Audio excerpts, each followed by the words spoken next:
Makhachev versus Volkanovski 2, UFC 294. This is the fight that is now taking place. Oliveira pulled out. It was going to be Makhachev versus Volkanov, or Makhachev versus Oliveira 2, rather.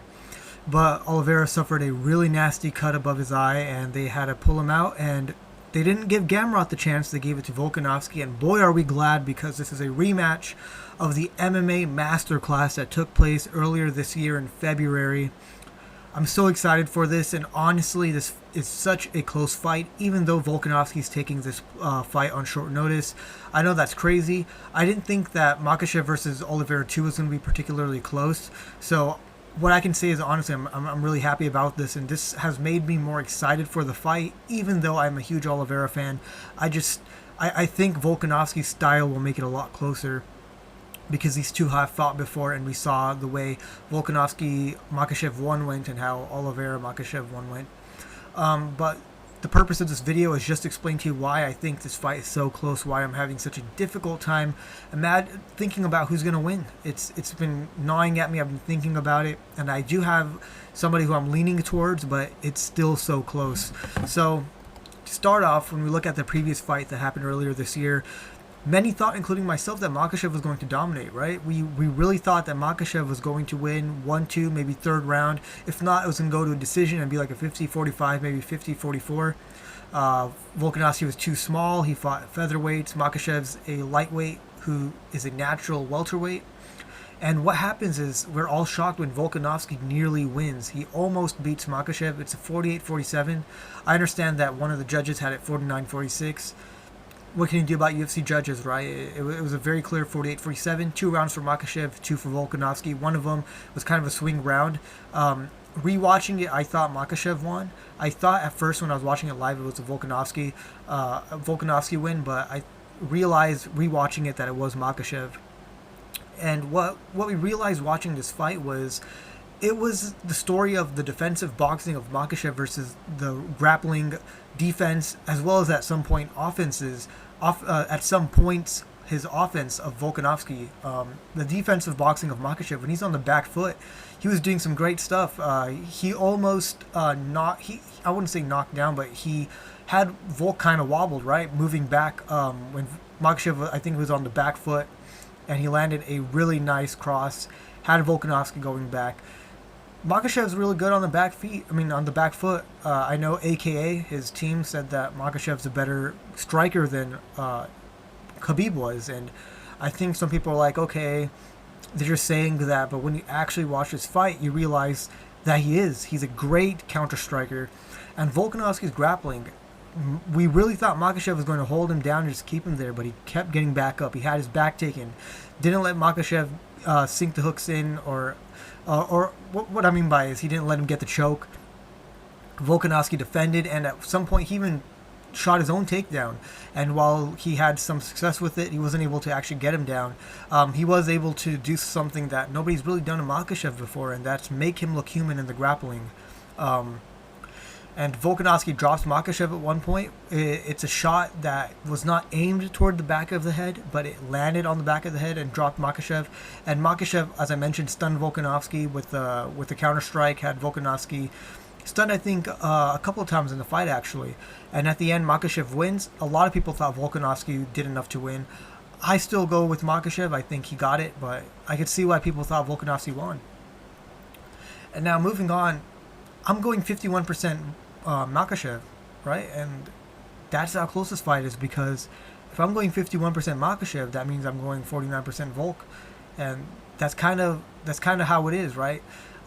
This is such a close fight, and let me explain why. Because Makhachev's getting the full training camp. Volkanovski wasn't even the backup for this fight. It was Gamrot, right? And Gamrot, I'm still glad they didn't give him the fight. They gave it to Volkanovski. Volkanovski's coming into this on 1.5 weeks' notice, right? The last time they fought, both had a full camp, and Makhachev beat him on his home turf. I'm thinking the biggest problem for Volkanovski here is going to be that if he couldn't beat Makhachev with a full camp, made it very close, but keyword is very close here, or keywords rather. If he couldn't beat him with a full camp, why do we think he's going to beat him with 1.5 weeks, right? But I'll go into why he possibly can, but that's going to be a big favor for Makhachev, right? He's in Abu Dhabi, a slightly longer period for rehydration as well. It's Makhachev's home turf. He's not from Dubai, but the Dubaians, they treat the Dagestanis and the Muslim fighters very well. And Volkanovski he loves feeding off the crowd's energy, right? We saw this in the first fight.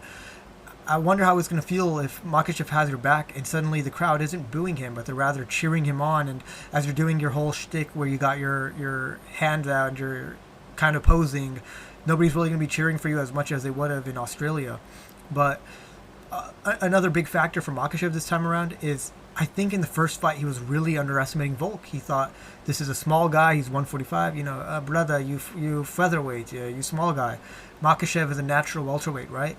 And I don't think he's going to make that mistake again. He felt Volkanovski's strength. He saw, okay, this guy is really strong. It's kind of hard to keep him down, take him down. I can't do much when I have him down. Volkanovski has a very small frame. And I think Makhachev's used to the Oliveras and the Drew Dobers and the Bobby Greens. Dan Hooker's the more, at the very least, taller than Volkanovski. And those are all the reasons why I think Makhachev is going to win, but it's a 51%. It's a very close. And I think Volkanovski can still pull it off. 49%, I'm going with Volkanovski here. Volkanovski is improving at a faster rate than any fighter at the highest level. And I could replace the highest level. I could just get rid of it and just say he's improving at a faster rate than anyone, and it would still hold truth. Nobody's really improving at the rate he is. If you look at any of the champions, any of the fighters, if there's anybody, maybe Alex Pereira, who's improving in his grappling. But as far as all facets of fighting, is there anybody who's improving at Volkanovski's pace? I don't think there is. Makhachev, by no fault of his own, his previous fights have been short notice Bobby Green, short notice Dan Hooker, short notice Arman Sarukian. Again, not his fault, but we haven't seen him really fighting opponents at full power, right? Oliveira was kind of like an exception, as was, I think, Drew Dober. He typically doesn't, whereas Volkanovski, he recently fought Yair Rodriguez, and he showed so much further improvements in his grappling as well. In his, he took Yair Rodriguez down, and in just overall fight IQ. He's too fast. His feints were there. Yair was biting on him. He's still really hard to hit. He got, I think, hit a couple of times, and he kind of acknowledged it, which I know Volk said is one of the problems he has. But it was a really great performance by Volkanovski, especially because Yair Rodriguez, a lot of us thought that he was the hardest fight for Volkanovski, maybe even more than Makhachev because of those crazy kicks and all that. But Volkanovski, man, he made it look easy. And I don't think Makhachev's improving at the rate Volkanovski is, really because he has this sort of smothering style and there's not much more he could add to it. He's kind of perfected the art of getting your opponent down and just smothering him with your weight. I think he is improving in his striking. We saw leaps and bounds in his boxing defense. I am kind of curious about that. I'm curious to see how much better his striking has gotten compared to the last fight, but I just think Volkanovski is getting better. And it's kind of that, like, you should have killed me when you had the chance type of thing, because I think Volkanovski is going to be the best, even on 1.5 weeks' notice. I think Volkanovski's he's coming into this confident, or else he wouldn't have taken it, right? Volkanovski's not the type of guy. He's not the type of guy to do that, right? And again, he took Makhachev to a close decision, and he felt Makhachev's strengths. So when they first fought, he didn't really know what kind of Makhachev's strength he was dealing with. And as he said, he wasn't as strong as he thought he was. So I think that's going to give him a lot more confidence in the grappling. I think we might see more grappling from Volkanovski, to be honest. He felt that strength, and he's like, okay, I could do this, right? And those are all reasons why I'm leaning 49% Volkanovski. Again, it's so close. Such a close fight. If this was Makhachev and Oliveira 2, I would have gone maybe 80% Makhachev, 20% Oliveira. But I'm going 51-49. And if this was on full camp, I might have gone 51 Volkanovski, 49% Makhachev. It's such a close fight. MMA at the highest level. A lot of people are saying it's going to be a mauling. People have said that in the first fight as well. I don't think it's going to be a mauling either way. I think it's going to be closer than a lot of people think. And I just wanted to make this video to kind of get that off my chest. These are the fights that kind of, they make me happy to be an MMA fan, right? It's the sport at the highest level. Two of the best in the world fighting each other. They're not refusing each other like boxing or waiting until one hits out of their prime. Let's go at it right now. That's why I love this.